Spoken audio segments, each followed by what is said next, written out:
Hey folks, Matthew Weiss here, WeissAdvice.com and WeissAdvice here on YouTube.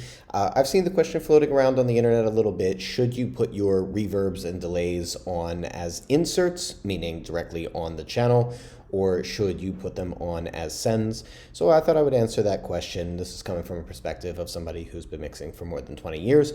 So the traditional way, and the way that most professional mixers are working, and when I say most, I mean the vast majority, is by using sends primarily for reverb and delay effects. This comes back from the old console days where you would only have so many reverbs and delays that would be accessible, and so to maximize the number of reverbs and delays that you could use for different sources, you would want to be using sends so that you could send different direct sounds from any channel to your reverbs and delays, get the most use out of it. Now the question is, does that translate to today's workflow where we're in the box and in theory we can have as many reverbs and delays as we want?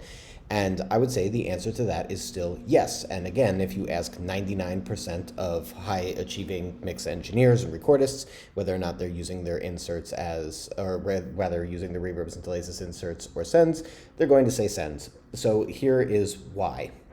So the first is just a simple efficiency thing where, let's say I have multiple things that I want to put reverb on. I can play this down.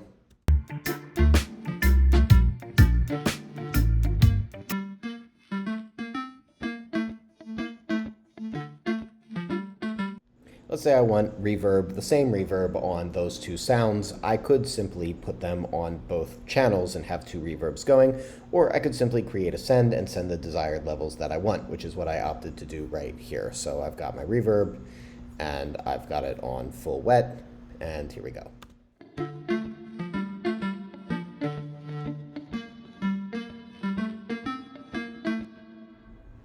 Sounds great, right?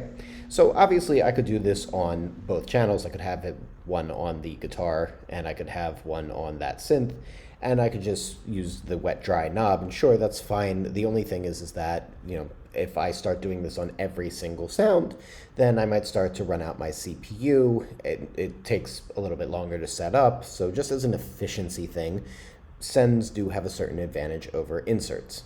The second reason why it's generally better to use sends is because if I want to do some kind of affecting of the reverb, so let's say, I want to put maybe a little bit of distortion or saturation here, I can do that on the reverb and affect the sound separately than the dry sources. In other words, I'm not affecting the synth, I'm not affecting the guitar, I'm only affecting the reverb return. That gives me a little bit more flexibility on how I want my reverb to sound. And I think there's an important idea in this, which is also just the way that we conceptualize reverb and delay. Reverbs and delays are separate new sounds generated off of old sounds. It's not like an EQ or a compressor where you are just reshaping the same sound. You're actually generating a new sound. So if I wanted to put a little distortion, a little saturation on this reverb, something like this, maybe even invite a little noise into the signal, give it a little bit of like a lo-fi sound, something like that, I can do this without affecting the dry sound at all.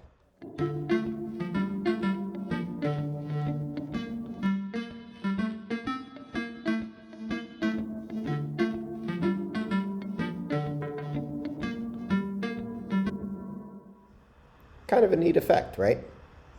The third reason, and I think the most important reason, is because when you have your reverbs and delays on sends, you can do automation. And I think one of the things that really separates the pros from the amateurs in terms of mixing is the automation techniques, writing the reverbs and delays for different sections and different moments within the song to create the moments, reinforce the moments. So what I'll show you here is a quick little automation example.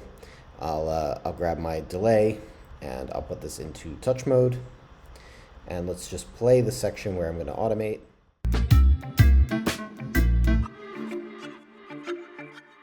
Right, so right at the end there, I'm just going to have the reverb come up, or the delay come up real quick.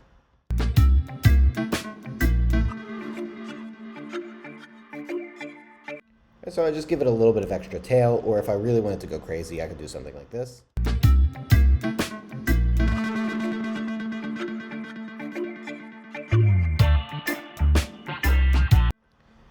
So neat little effect. This is the Cornif Audio Echo Leffe. It's a really, really cool sounding tape delay type thing.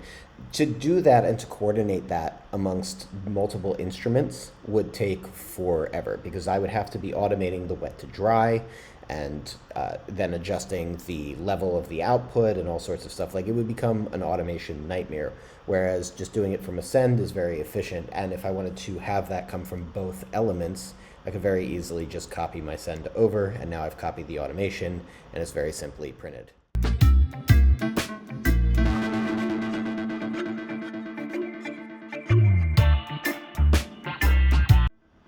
Right, so it's just a convenience in that sense. A fourth and more nuanced reason why you will see the professional engineers, experienced engineers doing this on sends as opposed to on inserts is because of printing purposes. It is more convenient to have sends that can be printed independently, because when you are, say, sending a record over to be upmixed into Atmos, that can be more easily done if your delays and reverbs are printed separately from the dry sounds. I mean, obviously sometimes that's not accessible because certain things come in with reverbs and delays printed on them, and I'm going to talk about some of the advantages to that in a moment, but the convenience of being able to print something separately and easily, whether it's being sent out for mixing or whether it's being sent out for Atmos upmixing, is another reason why sends tend to be more used and useful. Now, I do want to talk about the few cases where we might want to use our reverbs as inserts. For me, I do sometimes use reverbs as inserts when I'm using them on a sound design level. So I might take a single snare hit, for example, and I might do a complex chain that only applies to, say, like this one snare right here, and I want to print that through or just keep that on a track and do it as a throw. Sometimes that sound design can be cool, and the reason why we like that sound design is because we want the dry and the wet sound to be affected in conjunction. So a common example of that would be, say, putting a reverb on a snare. Let's just set this up real quick. Let's just do deverb, something real simple here. So I might take this at, like, say 33%, something like that.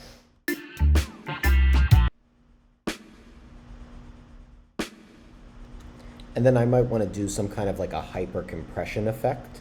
So I might grab something like Decapitator or maybe Devil Lock or like the Shore Level Lock from Cornef. I'm going to use the Devil Lock. It's a little bit more sound designy sounding. So I might do something like crunch up the sound a little bit, like put some very heavy compression on it, add a little bit of the crush effect, and then maybe take a trim plugin because there's no output on this, which I think is kind of silly, but take this down. And now it sort of becomes all part of the sound design. It's like, this is now the sound of this element. Let's make it a little bit darker here, and let's trim it down a little bit more.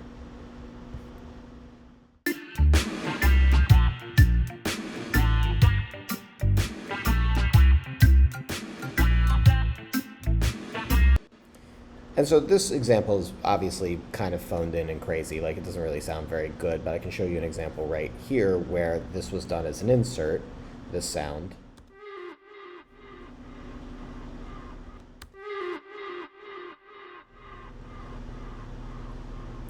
It's a specific set of a core dry sound with also a bunch of filters and a delay and some reverbs all coming together and then being printed to become one unique sound. So as part of the sound design, I will sometimes use inserts in order to create my reverb and delay effects, but that's kind of the exception to the rule. So the general rule of thumb is that it's better to set things up as sends. Okay, I hope that you dig this video. If you like this video, hit that like button. If you want to catch more videos like this, hit subscribe with the bell notification so you get notified. And lastly, you know what we say here at WeissAdvice. We are musicians, sound is our instrument, and I will catch you next time.